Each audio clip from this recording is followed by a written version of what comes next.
At least that show you're on a lot, the Whatever podcast. Yeah. It's scintillating. I love watching it. Yeah. And it always has great clips. My only problem with it is sometimes I think these OnlyFans, they happily go there and get slaughtered because they just end up with more viewers. Yeah, definitely. Well, they do.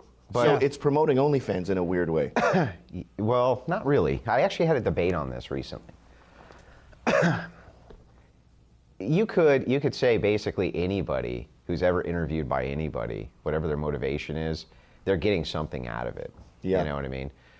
In this case, I still think that it's far better to show people what's going on, even if, because any of the coomers who are watching that show who subscribe to this chick's OnlyFans, they were subscribed to some other chick's OnlyFans anyway. Yeah. Yeah, they're losers. Yeah, none of them were just like, oh my God, after seeing her, I have to go to OnlyFans and I have to coom.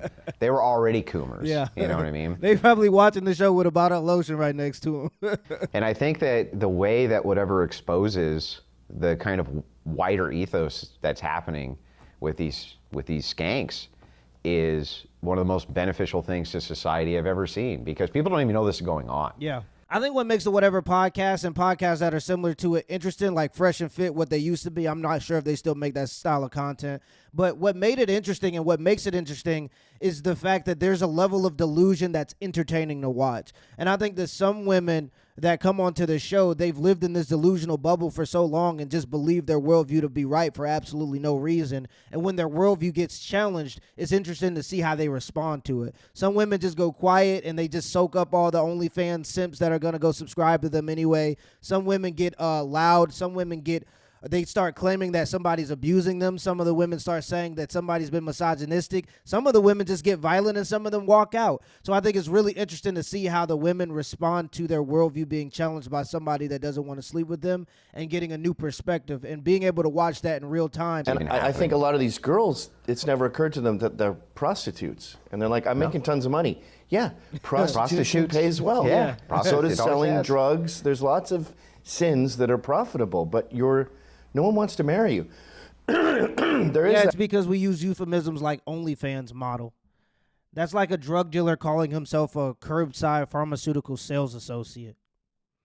They're not proud of what they do, and that's why they use euphemisms to try to act like they aren't what they are, and they're not doing what they're doing. And it is prostitution, just digital, so they think that it's different. that chick with the dyed red hair Nala. who is now Christian.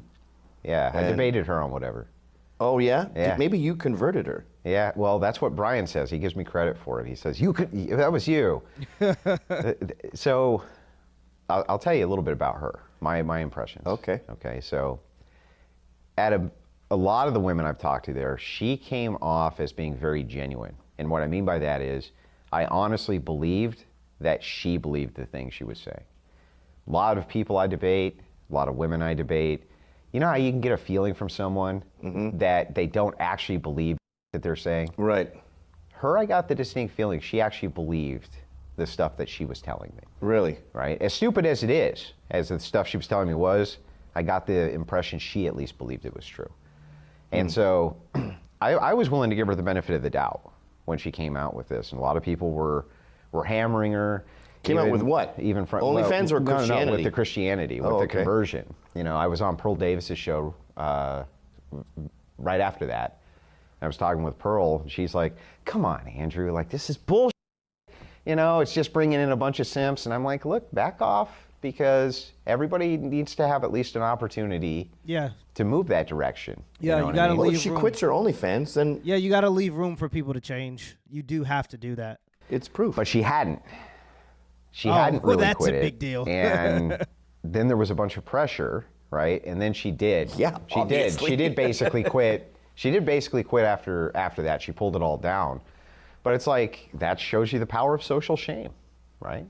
And social shame works. And so I was willing to give her the benefit of the doubt. And it looks like she's really trying to back off of that and move towards Christianity. And it's like, great. It just, I see OnlyFans as a real sign of the apocalypse, because it's men giving up, and I don't blame them for giving up. Like I said to my sons, when you go to college, we have to outfit your dorm with hidden cameras and illegally film you because you could ruin your life. Yeah. And you're gonna remember that chick, mattress girl? Yeah. Strapped the mattress to her back. Yeah. Claimed that she was raped and none of that happened. Destroyed him. And yeah, she destroyed him for that. So I think a lot of these young men, they go, I'd rather just off. That chick, mattress girl, right, was making pornos. After the incident, she did an art piece that was a reenactment of the. I'm doing a lot of finger quotes here. Yeah. And then she aired that. Yeah. It was her whole identity. She's a mental patient. Oh Definitely. yeah. And then we discovered later that she was texting him saying, I want you to f me in my ass. Yeah. And then when she got caught with that, she goes, there are no perfect victims. Yeah. We all cope in a different way. Oh my Yeah, gosh. I cope with my by asking for more. Yeah, by asking for another. The woman who sued Shannon Sharp, she went to go see him over 100 times in 2 years.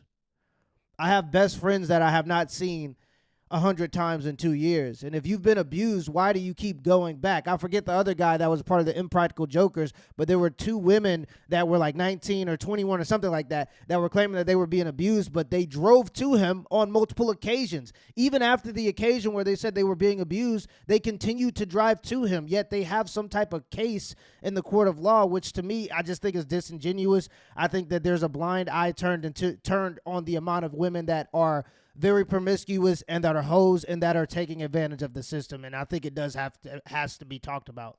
Ridiculous. But this is actually a big part of why that show, whatever, is so successful. It's so successful because it also shows that in modernity, women have trouble taking accountability for their actions. Well, they've never been criticized. Never. And this is true of the left in many ways. Like, I'm at a point now where I just say, how many illegals are there in America? And if they don't say between 15 and 30, I just walk away. Like, we're arguing with people and debating and talking to people who have no clue what they're talking about. And that's okay. I don't know anything about cars or guns, but I don't have a car-gun show. Do you believe that they believe that, though? Which? That there's only... If they were to come on and say, oh, you know, there's a couple million illegals, that's it. Do you actually believe that they believe that? I don't think they've ever thought about it. I think it's proof that they've just talking out of their ass. And if you try to pinpoint and you say, like, how many is too many illegals? And you say, like, 200 million? Is that too many? And they'll be like, nope. And you're like, you're not a serious person. No. So those girls, those OnlyFans chicks, they've never questioned anything. They've never had any kind of rigor. No, to never their had. They never had any criticism. They have a magic power. Imagine if you had, and you've never had this, because you're an ugly Scotsman, but imagine that you were to have this superpower where doors magically opened for you, money magically came into your pocket without you doing anything. I can't imagine that. You can't, but they have that. I've actually talked to like super hot chicks, and I go, what's it like to walk into a room and every single person there wants to f you? Like 15-year-old boys, 70-year-old men, married guys, single, everyone would love to see your tits. And she goes, it's exhausting, but you just shut it off. It's like being a burn victim. Like you know people are going to stare at you and you just accept it. Well, the thing is that I would just them all. They utilize it. Some of these chicks do, right? But they utilize it to gain huge amounts of resources. The problem is that then they hit 30, 32, 34. Starts to fade. Suddenly it's really hard to keep your body in shape, and you're not nearly as beautiful as you once were. It really is a switch, isn't it? And then when that power's gone, they do everything to create the illusion that it's still there. Yep. So that's why you see all these chicks with the filters and the makeup and all this shit all over their Instagram. They're 40. Wow, that chick is smoking hot. You're getting catfished. For one thing, these chicks, they don't look like that in studio. They don't. Really? No, not even in the same universe. I remember the first time I went home and I was talking with my wife. And that's what I try to tell people. Like, for a while, I played for the USA national rugby team. I lived in California. And when I was out in California, you would see people that have these fillers and this plastic surgery, and you'll look at them and they don't look anything like what they look like on Instagram. But I actually spoke to a woman. I talked about this before. I spoke to a woman that had plastic surgery, and she said part of the reason why she did it, and it was the smartest thing I've heard in a while. She said part of the reason why she did it is because more people will see the digital version of her than will see her in real life. And she can monetize and make more money and get more opportunity based off of the digital version of her that looks good with all the filters and all the Instagram things on. Because oftentimes a lot of that plastic surgery, it don't look good in real life. It only looks good when you apply the filters and all the other things that these apps come with to make you look better. So they're literally making their face to look like the algorithm in a way, and it's because they understand that they're going to get more opportunities and more people are going to see the digital version of them than will see the actual version of them. When it comes to doing all that plastic surgery stuff, especially as you get older because you're trying to maintain a certain level of beauty, you're not going to look young, okay? You don't look younger. You look like you got work done, but you don't look younger. So you have to decide what you want to do. Either you want to age gracefully and look your age, or you want to look like you had work done, because you're not going to ever really look younger, if that makes any sense. Like, you don't look younger. You just look like a lizard. Your skin is just shiny. Like, I don't know how they do it, but they can prep their makeup in such a way where they just look perfect on that camera. On the filters. They do not look like that. Exactly. I'm trying to tell They you. are 2 degrees downgraded from that. And it's amazing, but they can, the way that they wear their outfits and the way they do their makeup, and you know what I mean? They can really present themselves on camera as looking way different than they actually look in person. You know, we had such a great system before they said, no, we're going to reboot it all.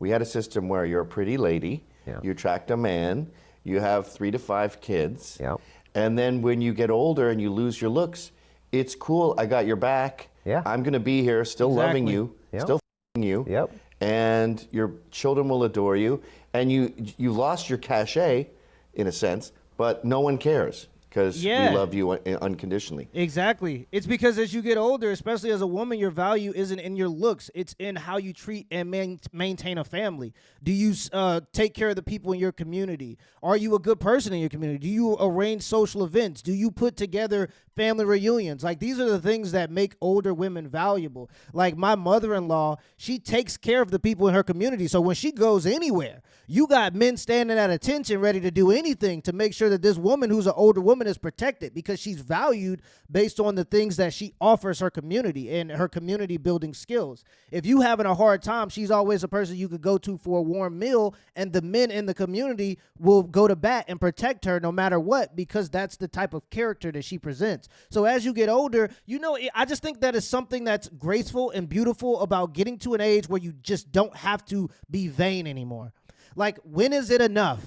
At what age do you hit where you start to value things outside of your own vanity? And I think when you see women like Vivica Fox getting a BBL at 51 years old, it's desperation. It's like, so you don't have any value outside of your looks. You put all of your eggs in that basket, and now that that's going to fade, because it is no matter what, you don't have any other things that you can gain value from. So now you sitting on a surgery table getting a butt surgery to try to look attractive. Ew. And said, no, I'm just going to take the sex part and then monetize that over here. And you go, okay, you're really thinking outside the box here. And then, as you say, they hit that, like Drew Barrymore. I was looking at her the other day, and I'm like, wow, it's gone. Like, you're not remotely attractive anymore. Really gone. Toast. You're a dude. I'd rather f*** a dude. Yeah, well, I wouldn't go that far. But it is. No, that's just you, bro. You got it, OG. That's just you, gang. It's gone. And this is, like, you hit on a key end point here, right? Is women's lib women in the worst way. The worst way. The worst way possible, because, and the most interesting part is they did it from the best of intention. You know, the road to hell is paved in good intentions? Yeah. You need to be happy, girl. You need to be happy. Well, it started as... Your happiness is what matters. And then what they do is they go, oh, I'm not happy. I'm not happy. And I'm like, but you have kids. You have kids and you have a husband. What about them? Yeah, but I'm not happy. Yeah, break up the whole family. Eat, pray, love. I want to go to India. Yeah, first of all, marriage is work, right? It's work. And you can have whole years where you're not happy. That's true. Oh, dude. Very true. You have whole years where you're Write like... that on a giant mountain. Put that next to Mount Rushmore. No one understands that. Yeah. Yes, be unhappy. Guys go away in the military. They're gone for a year. People have to move to Beijing for their job for 3 years. People have circumstances. You can have bad time. But they'll have a bad month. Yeah. And it'll be over. I was working doubles at night, trying to get ahead of my house payments. Okay. I saw my wife maybe an hour a day for 2 years.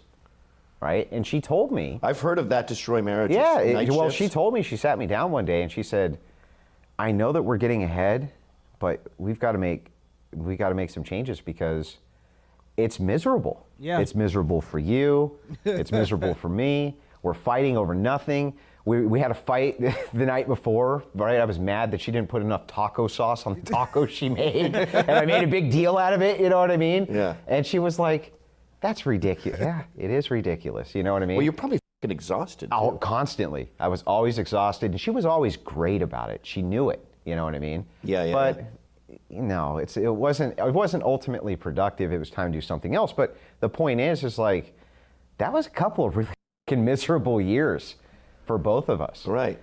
But that was okay. We were Yeah. working towards a goal, working towards an aim, you know, that kind of thing. Yeah, you got to And suffer. You got to suffer, yeah. And she wasn't about to be like, well, you. You know, even though it would destroy our entire family and ruin the kids and ruin you, I got to go be happy. So I'm going to go blow the neighbor and hope that he has more money and you know what I mean? And there was always a dad on our couch because it seemed like it started in 1980. The boomers had been married for like 10 years. They were getting itchy, 7-year itch, I guess it is. And Having key parties. yeah. And the trope is that he marries his secretary. He wants something, you know, they love you till you show your age. But that's not what I saw. I saw them marry a woman. They would get married pretty soon after, too. And they'd marry a woman that was just like the one they divorced. Yeah. Same age and everything. And I was like, well, you should have just stuck it out with that first one, dummy. But it's, you know, the common denominator here is you're playing God when you want to reinvent the wheel. And you know, you see this with communism, where Stalin decides he's going to be in charge of who eats, and then you have Holodomor. I always pronounce it wrong. Yeah. Where The Holodomor. Yeah, that was what 7 million people starved to death. Yep. Because you're better than God. You're better than nature. I'm going to decide who eats. And it's the same with OnlyFans. I mean, it's the same didn't with Mao did the same polyamory. thing, Pol Pot too, right? We need the educated people. If you're just wearing glasses, you need to get in the trenches. Yeah. You got to get down with the rest of the plebs. Yeah. Destroy everything. What the need a doctor digging a trench? What are you, out of your mind? We need him to I'm be better than treating the God. people whose hands are hurt by digging the fucking trench. Yeah, right? yeah. That's what we're. What are you doing? But you make a good point. But remember, like women's liberation and feminism, and there's a great book, my wife's book. I brought you a copy actually. It's called Occult Feminism. She traces the roots of feminism, and I mean, communism was riddled with women's liberation, women's ideology. Yeah, I mean, it's true. Russia, right? Abortion was so prevalent there that they finally had to stop it because they realized they were going to run out of fucking people. Yeah. All right, that was all women's lib. They use it as birth control. Yep. Yeah, well, that was all part of women's liberation theology. Right. Right, and women's liberation. And part of the suffragettes or the anti-suffragettes arguments, basically the women that were against the female right to vote, is that women are predominantly always going to vote for abortion rights, and the elections will partially become it'll come down to catering to the females' desire for abortion rights. And I think when you look at today's demographics and why people vote for what they vote for, especially on the female side, I think it's pretty consistent that on the female side especially, abortion seems to be one of the main reasons why women will choose to vote whichever way they vote. And that was predicted by a bunch of stupid housewives. So like all these women that go and work these jobs and they think that they're smart. Think about the foresight that these women had in that time, literally in the early 1900s, to predict that if women got the right to vote, it would put households at odds. It would make men weak. It would make men basically slaves to the will of women. I'm gonna actually pull some of this up. Look at this right here. Imagine the amount of foresight that these stay-at-home housewives had to have to predict that this is what the world would be like. You see the man taking care of the children while the woman's walking away. In the back it says, "What is a suffragette without a suffering household?" I mean, look at this one. "I want to vote, but my wife won't let me." And you see a man doing the domestic labor. And when you look at nowadays, there was just a study done by MSNBC that says that men do majority of the domestic labor now in households. And I think that's just very interesting because these women who didn't want the right to vote predicted that if women had the right to vote, this is what society would look like. Inside the United States, the women's devotional Bible, all this kind of stuff, get rid of the patriarchy, hierarchy's bad, all of this, all of that in its feminist core roots come out of these crazy lunatic Protestant sects in the 1800s, pushing this madness. Really? Yeah, oh yeah. Yeah. Yep. I've always thought A lot of women, occult stuff. this was chosen for them. Like when you see the suffragettes, you're just like, your heart's not in that. So there's a dude behind you saying you should fight for the right to vote. I'll never forget. I was watching some 50s like Western cowboy movie, and this woman gets out and she's in the courtroom, and she gets up from the back chairs there, whatever seats. And she starts this whole diatribe, and the judge is like, hey, order in my court. And then the lawyers are like, you can't do that. And she's like, let me tell you something, Buster. We're not gonna sit here and be told what to do. And she's this brassy broad. And I'm like, a dude wrote this script. A dude is directing this movie. A dude hired her to say his lines. And that's what feminism and a lot of women's rights are. I can just see some dude. Well, I have all the old newspaper clippings from the anti-suffragettes. People don't realize the anti-suffragettes. I just learned about these. That very was recently. a much larger movement than Yeah. the suffragettes were, and they had way better arguments. Then they would argue with each other. Don't let us vote. Yeah, but they had great arguments for why, right? It seems absurd on its face because feminism's the air you breathe, it's the water you swim in. We've all been indoctrinated with it, Yep. whether you want to believe it or not. But the anti-suffragettes would use newspapers to argue with the suffragettes. And so they'd make arguments, actual philosophical arguments back and forth. The anti-suffragettes were like, listen, politics is a man's domain. We don't want to get drafted Yep. and have to go in the military, Yep. which they still don't, by the way, even though it's supposed to be equality, right? We don't want to get drafted. No way. We don't want to ever pay property taxes. We can own property right now if we get married and have it in our name, and our husband can't take it. But if he dies, we get half. We can't incur any debt. They weren't allowed to incur any debt. That would all go on the husband, period. So they could go shopping, the whole 9 yards, pick up whatever they want. They were never responsible for any of the debt. So, I mean, they had fantastic arguments for why it was that being in the political domain was really bad for women. And also they said it's going to expand the voting pool, and we're going to become political cogs at that point.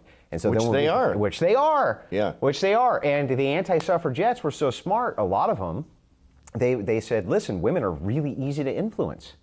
We're really easy to influence. They're genetically agreeable. Yeah, and so what happens is, and now we see this, right? Propaganda, always towards women, Yep. which is why, they're the biggest debt holders when it comes to credit cards, things like this. They're so easy to influence with propaganda. Look at Justin Trudeau. They elected him, I don't know what term he's on, his third, his fourth, because he's a hunk. He's actually, yeah. he's probably as dumb, or if not dumber, than Joe Biden. And he just keeps getting reelected because he's handsome. Yeah. And you see this with politics And in general. he's a literal traitor.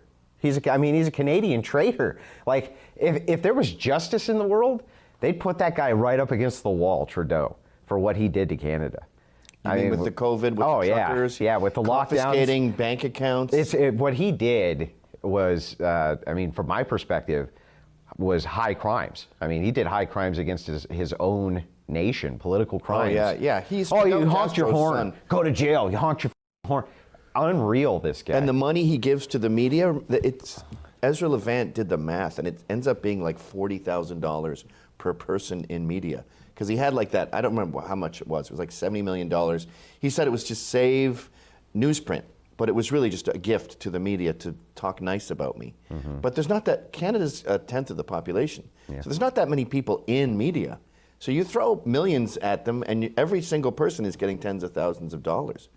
That's Cuba. That's Fidel. Yeah. He is Fidel's son. Yeah, that's buying the electorate, right? Right. Yeah. And women are also, like, I like that women are agreeable as moms, because we see a drawing and we go, what the is that? That's not a horse. A horse has 5 legs. That's what's wrong with you? Yeah, go back to the drawing board, literally. And but then women go, I love it. It's cool. Yeah. And that's a good balance for a kid. Yeah. You get flattered and you get insulted. And Well, you they need find the balance. feminine and they need the masculine. Yeah, God knew what he I was agree. doing. Right. Yeah. But then when you bring them into the political sphere, you go, families are being separated. And they go, that's bad. But like, if you're with your kid and you're dealing cocaine and you get arrested, your families get separated. Or I have no proof that you are the dad. I'm not putting you in a cell together, you illegal aliens. You could be the kid. So we have to separate them. So us men can go, yeah, that drawing's yeah, that family has to be separated. Well, it's yeah, funny, you can't one of use the better arguments I heard of this, and I have back and forth because I don't agree with everything this guy says, obviously. Destiny? No, this would be Fuentes, Nick Fuentes. So I don't agree with everything that this guy says by a long shot, but I saw an argument that he made a couple of years ago about this. And it was a good argument. He says, actually, we want him out of politics because how much we love women, because how much we respect women. He says, because politics is brutal. Yeah. And it's nasty. Yep. Yes. And it's awful and it's horrible. And there's men out there who get involved in it and it hurts them so bad they go home and they put a 45 in their mouth and they blow their brains out. Yeah. That's how dirty and nasty and evil and life ruining it is, right? They're going to go through your Instagram, lady, and they're going to find a tit pit. They're going to put it out for the whole world. They're going to make sure your kids see it. They're going to do horrible things to you. And it's because we love you so much, we want you the fuck out of it. And I'm like, how do you argue with that? That's what a lot of women don't get, is that we're trying to protect them. Like It's because oftentimes women see the masculine desire to protect as a way for men to try to get power.